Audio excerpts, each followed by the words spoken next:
Hello once again YouTube, Chris the Nightbringer bringing you some World Painter action. Now, as you can see, this is something I really haven't done before, is actually get into World Painter and show you how I make maps and stuff.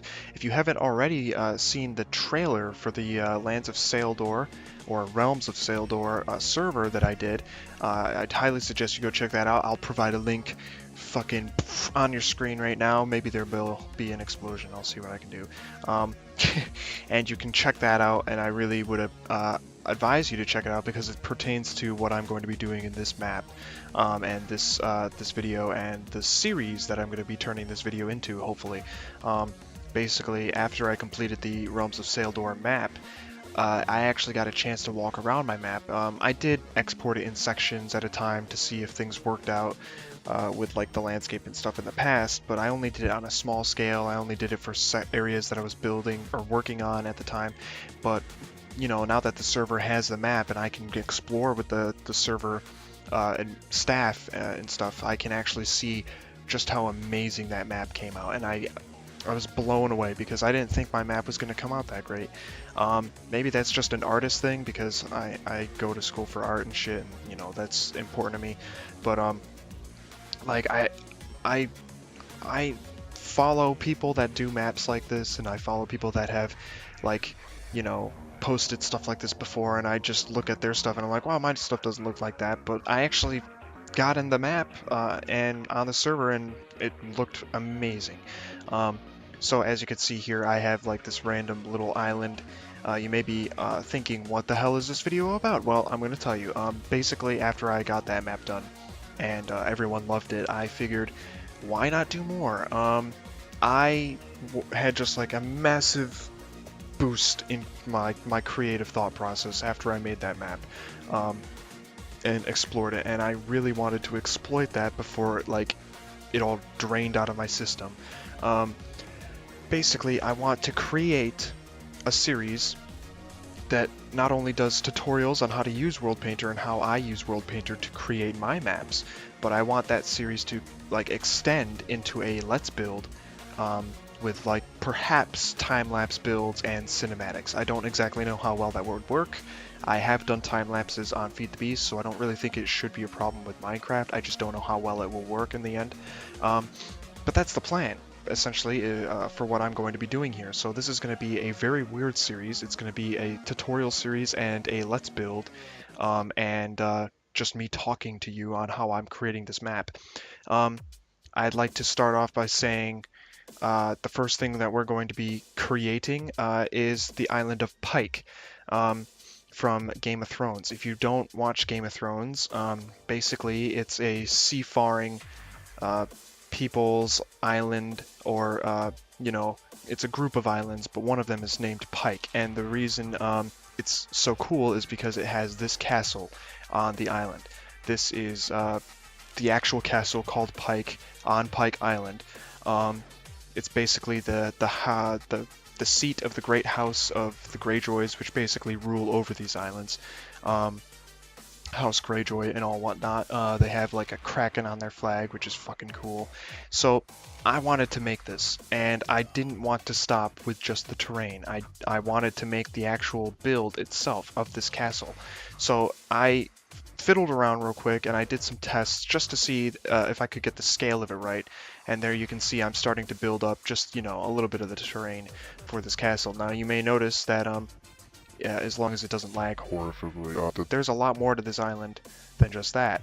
And that's because there is more to the island in the books and the TV show adaptation. There's a lot more to this island Pike here. So, oh god, did I just stop my recording? No, it didn't. Okay, good. I had issues recording with my two screens on at the same time, so now I only am recording with one screen. But essentially, that's what I wanted to make, and I want it to be really fucking cool. I want it to be something that nobody's ever seen before. I just want to say something ahead of time. One would be the fact that recently I've seen an influx, well, not an influx, but a shift in how people go about making their maps. If any of you, I'm gonna say fucking names here, I don't really care. It's not, I don't expect these people to watch my videos, but if you watch Jamsy Boy, He has recently started using a program called World Machine to generate his maps for Minecraft. Um, I have no problem with, somebody using a program to, create awesome landscape because essentially that's what World Painter does. I just have a preference over World Painter because I would rather have complete control over the terrain I make. Uh, the benefits that World Machine brings to the table, like erosion, can be just as easily created in World Painter if you know how. It may not be like 100% accurate or 100% consistent, but to be honest, I don't think players notice that type of thing. I mean, they may know that it looks really good, but they don't know. Sometimes people just don't know why things look good. Um, and that's just something that fucking art students even have a hard time grasping. Sometimes you just don't know why things look good, but they do look good. And I don't think players are going to really care for the little details of how the landscape was eroded. And that's, basically the only benefit I really see with World Machine. It gives you realistic rivers and landscapes and stuff like that. Jamsy Boy, his maps are personally scaled down far too much for me, and I don't know if that's a limitation on World Machine's part or World Painter's part, or if he just prefers it that way. But I like larger and more, insane landscapes. I don't really deal well with small scale, and the rivers he makes are very small also. So I like bigger things, and this is going to be a little bit bigger than probably something he would make if he was making the same thing. Um, I don't want to compare myself too much to Jamsey because this is a very different thing than what he's doing, hopefully. But I mean, I do think that I am on a map making level comparable to him. And he's like the only other person I see doing this stuff. So I mean, if you want to point out some other people for me, go right ahead. I'll take a look at some of the stuff they've done and see if they can, show me some tips and tricks that I haven't learned yet. But the second reason I'm not using World Machine to do this is because World Machine actually costs money. It costs $100 at least before you can use this program commercially for your, anything really. And even more so if you use the machine to generate landscape for a game. Of course, I'm not doing that, but that's just a little bit too much for me. And I can't fucking deal with that. Uh, so I won't be using World Machine. I will be sticking strictly to World Painter, and it'll turn out just as good. I promise you that. So the first thing I'd like to say is that this tutorial this tutorial series is going to be relatively short. Oh, I didn't mean to open a new file. I want to make a new file. No. Okay, so yeah, the episodes in this series are going to be short. Probably because I'm going to speed up quite a bit of it if it takes too long. I shouldn't have to speed up too much with this because it's a really small island. In case you're wondering, there's two other major towns that I plan on building in this build when it's all done, other than the castle. A castle on its own is a decent sized build, but building the two other towns should add a little bit of something to the build and, help make this a more, valuable map download for you in the future. So I hope you get to be able to, experience that with me as I create it and shit. Anyway, I'm only going to do simple tutorial segments for this. I'm only, going to show you how to do an ocean in one episode and cliffs and mountains in the next episode. Those cliffs and mountains may tie in specifically for my map only. They may not have anything to do with a mountain tutorial that I do in the future. You may get totally different mountains in the future with a different build that I do because I plan on making this a multiple map series. I plan on doing more than one map with this. So let's call this Pike map. Okay, so we have that.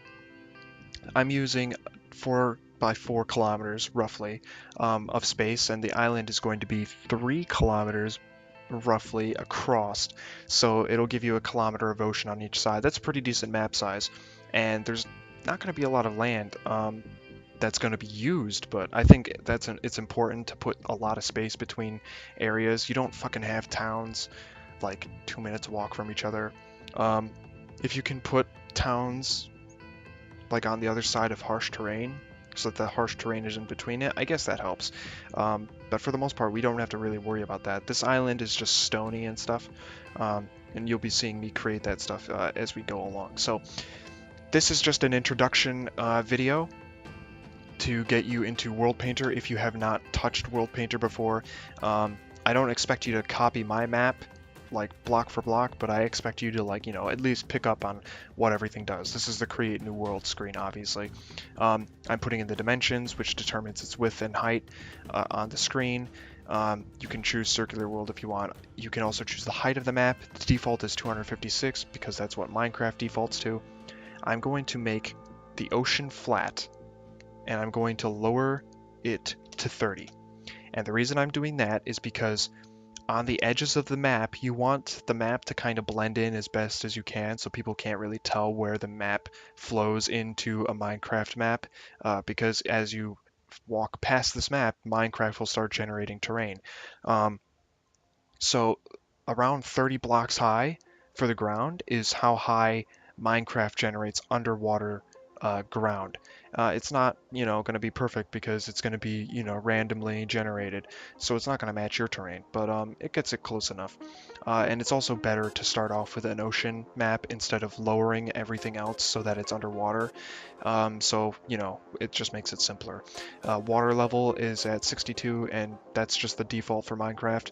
We can make it lava if we want. We can add beaches if we want. I'm not going to be doing that. The entire surface material is currently grass. I'm going to be changing it to, let's see, do I want to change it to sand?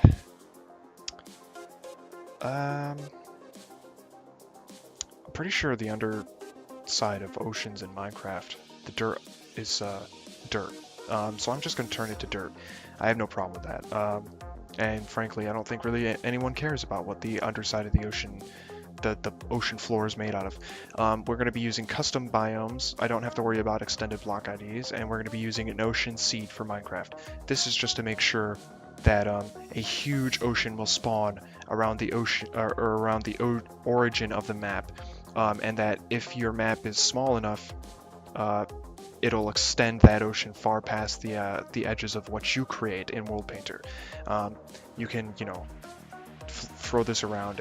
I guess these are all like predetermined ocean biomes, so whatever. I'm going to create the map now. I apologize for any lag spikes and stuff. And like I said, this is just an introductory tutorial. I'm going to be showing you what some of these brushes do and the ones that I'll be using. Here you can see how big the map is. That's 4 kilometers across. If you can see the big square, obviously, that's 600 blocks across, that square. So that's 600 by 600 square, the dotted line that you see on the map over my cursor. That's the size of my brush. So that's about how big this map is. Gives you a little bit of perspective before we've really gotten into it. I'm gonna see if I can zoom back in real quick. That red dot in the center, that's the spawn. That's where we'll be when we get jumped into this map in Minecraft.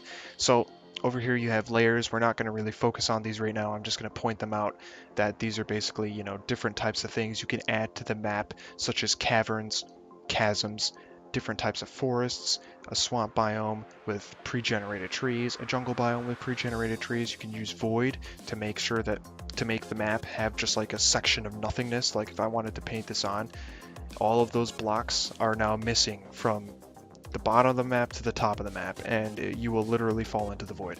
I obviously don't want that, so I'm going to zoom out. You can add resources, which is like the underground minerals and ore and coal and dirt and lava and water. You can also use populate. We will never use populate, I'm telling you right now. I could use populate, I just rather not, and that's about it. Up here you have all the different types of tools. Basically, tools can be used with brushes, layers can be used with brushes, terrain and custom terrain are used with brushes, and over here is the brush shape. Tools don't always use brush shape, just putting that out there right now. You have the flood tool, which floods an area up to a certain block height with either water or lava. You have Smooth tool, which smooths everything out. Very useful tool. We'll be using that. Flatten tool we'll be using, and the Raise or Lower Terrain tool we will be using. We probably won't be using anything else other than these three right here, actually.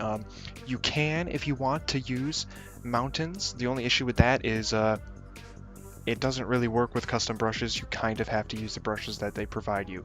Over here you can see that there's regular brushes and then there's custom brushes.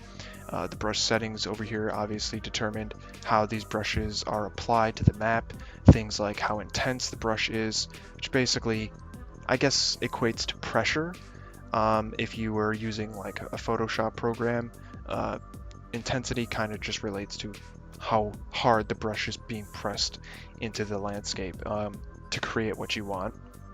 You can set it to only work at certain heights for the brush. That's useful for creating things like snow-capped mountains and stuff. You can have it only work on land or water or a specific block or a specific layer, which are over here. You can add custom layers, by the way, and it will add those layers to this little box over here, so you can click on those layers. That's pretty useful, and if you're using like custom layers and you need to make sure that your custom layers have certain biome or something. You can also tell it not to work on all of those things. And you can also tell it to work on certain degrees, and that is probably the most important part when it comes to creating terrain. We will definitely be checking that out in the future. So for the most part, that's all I'm going to be covering right now. I know I didn't actually get to creating the tutorial yet. This is just an introduction to what the idea is, the plans are for this series. I hope you stay tuned. I'm going to try and output this thing as fast as I can, because this is actually going to go a lot faster than any other series, I think, that you may have seen in this stuff. I mean, I know Jamsy Boy makes a tutorial for World Painter, but he does the tutorial in one episode, and he often speeds up the build for the map. But I would rather talk to you guys and tell you why I'm doing things and how I do things instead of making a tutorial after the fact. I would rather talk you through how I created this map. So for now, that's it. In the next episode, we'll be going over how to randomize the ocean and how to create the coastline and get the initial landmass up. It's not going to be a very long episode. Like I said, these are going to be quick tutorials, but they're going to carry you through the process of creating a map, and you're only going to have to watch like 5 minutes of a tutorial in order to understand what I'm talking about. I don't want to throw an entire map worth of information at you at once. I'd rather you get it in nice little chunks. So like I said, I hope you enjoyed and look forward to what I have coming for you guys. You know, we'll continue this in the next episode, so click the link at the end of the video to watch that next episode. Comment, rate, favorite, subscribe. Tell me what you think of this idea, and honestly, if you have any things that you would like me to build in future maps that I do, go ahead and suggest them. I can't tell you that I'll build them because I kind of have to know the source material before I jump into a build, but you can certainly suggest them. Go ahead and suggest things from Game of Thrones. I've already had people suggest things to me. I just want to know what you guys think of what I should do after this entire thing is over, because Pike is definitely going to be the first one I finish. And yeah, so I'll see you guys later. Have a nice day.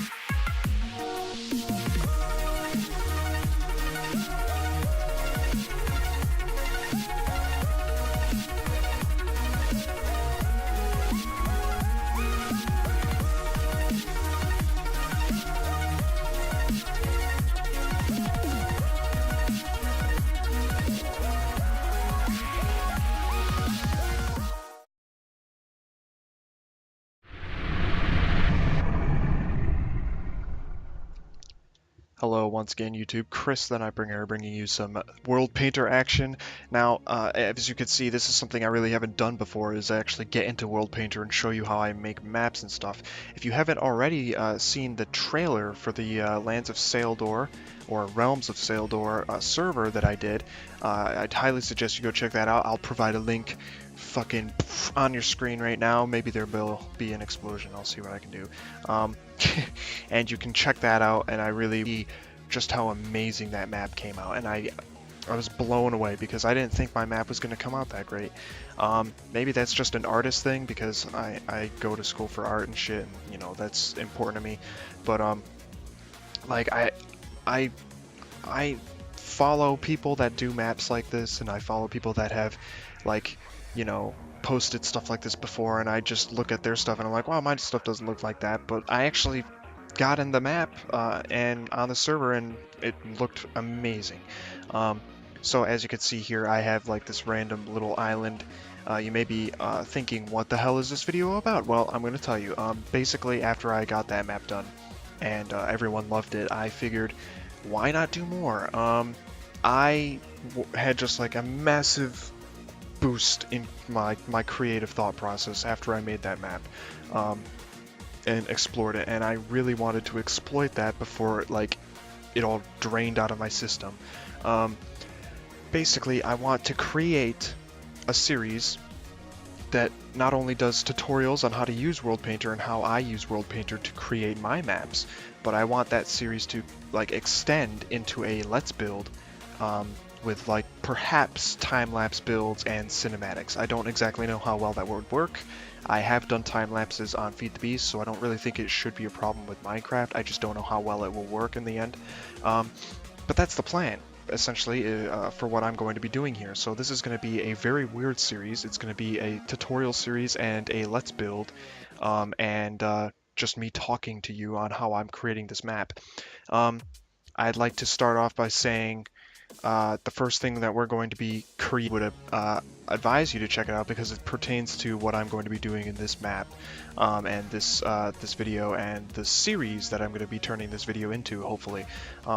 Basically, after I completed the Realms of Saeldor map, I actually got a chance to walk around my map. I did export it in sections at a time to see if things worked out with like the landscape and stuff in the past, but I only did it on a small scale. I only did it for set areas that I was building or working on at the time.